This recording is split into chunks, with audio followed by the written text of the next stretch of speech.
dialog dong. Saya nggak sanggup nih menanggapi bahasa Habib Zain yang kasar begini. Loh, kok kasar gimana? Anda kadang bela Bahar.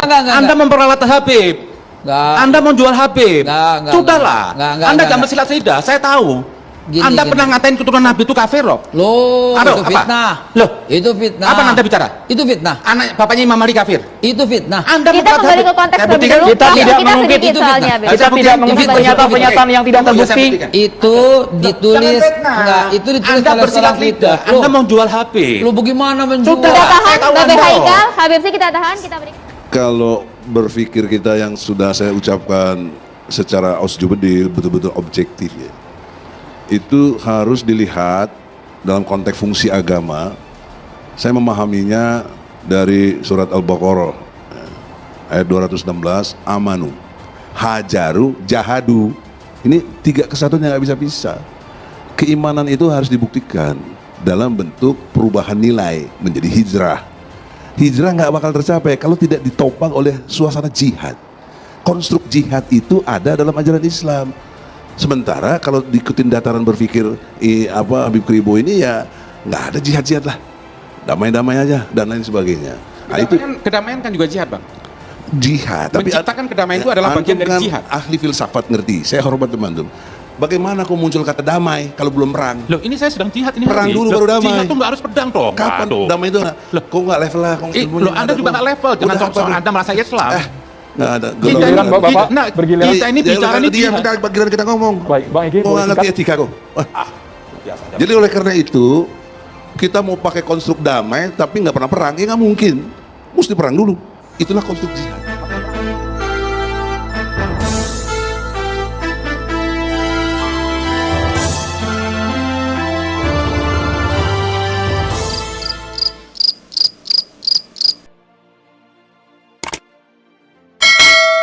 Lalu gimana kalau Bahar itu punya kuping, punya akal, banyak orang yang nggak suka. Loh, ada NU dukung dia. Apa NU itu goblok? Habib Quraisy dukung dia. Apa Habib Quraisy goblok? Kalau dia punya telinga yang baik, hatinya bersih, dia berhenti. Nggak harus dialog dong. Saya nggak sanggup nih menanggapi bahasa Habib Zain yang kasar begini. Loh, kok kasar gimana? Anda kadang bela Bahar. Enggak. Anda memperalat Habib. Anda mau jual Habib. Sudahlah. Anda jangan bersilat lidah. Saya tahu.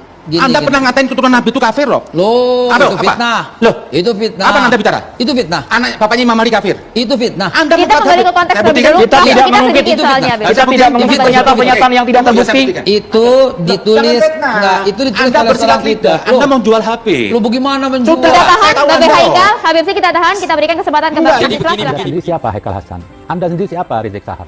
Dan saya juga. Oh, Anda juga bukan pribumi. Oh. Janganlah. Karena Anda punya kepentingan, saya tahu. Anda ini semua punya kepentingan. Ada sesuatu hal yang Anda raih. Ya tak lain apa ya? Kedudukan atau harta. Atau mungkin Anda ini punya masalah hukum. Yang di era Jokowi ini yang mungkin Anda juga terancam. Saya bilang Bahar ini apa? Dari kemarin harus ditangkap. Tadi mengatakan pengacaranya, kok yang lain nggak ditangkap? Itu Denny Sirgar. Dia perorangan. Kalau Bahar ini apa? Ingin menggerakkan massa. Ini bahaya. Ini orang-orang awam ikut dia. Tapi pihak kepolisian tidak menyebut hal itu. Terlepas Babe. dulu itu ada efeknya. Kenapa Bahar diambil duluan? Kok Leleng enggak? Karena bahaya ini Bahar. Untuk NKRI ini bahaya. Dia menggiring orang. Orang awam suruh ikut.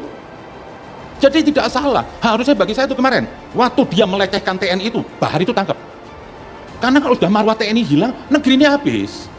Dengan tuduhan serampangan, didatengin TNI ke rumah. Loh, TNI juga punya hak silaturahmi. Tapi Bahar juga diteror, ada 3 Itu bisa jadi sandiwara dia. sandiwara. Kalau mau teror, pukul aja di luar. Bisa aja tuh kambing dikirim sama dia. Ini orang-orang nggak benar. Itu kan masih Ntar dugaan dulu, ya, Beb? Saya juga menduga, boleh dong. Kalau dia menduga, saya menduga. Bisa aja dikirim. Ini semua ada rekayasa. Bahar ini ada sutradaranya, bukan jalan sendiri. Ada yang memanage. Siapa itu yang Ya sudahlah, Anda tahulah. Orang-orang yang nggak suka lah. Ini beda Harus versi ada habis itu. datanya, Tadi Beb. kuasa hukum menyatakan ada sponsornya yang menangkap Kan kuasa Bahar hukum, bin kan Smith. kuasa hukum dia juga menduga. Saya boleh dong, saya juga menduga. Kan kuasa hukum ini sudah nggak benar. Biarkan dulu pemerintahan. Jadi jangan disamakan Bahar dengan person. Bahar ini membawa umat banyak menyesatkan. Tapi Anda juga menduga bahwa ada gradasi untuk menggiring Habib Nah, boleh, Bahar saya ini juga menuju ke menduga. sel? Karena apa? Semua itu ada sutradara. Bisa jadi. Nah, kalau yang diperankan oleh pemerintah wajar. Kenapa mengaman? Tidak usah Habib didewa-dewakan, nggak usah Habib. Semua sama saja. Ini ada kultus-kultus yang salah.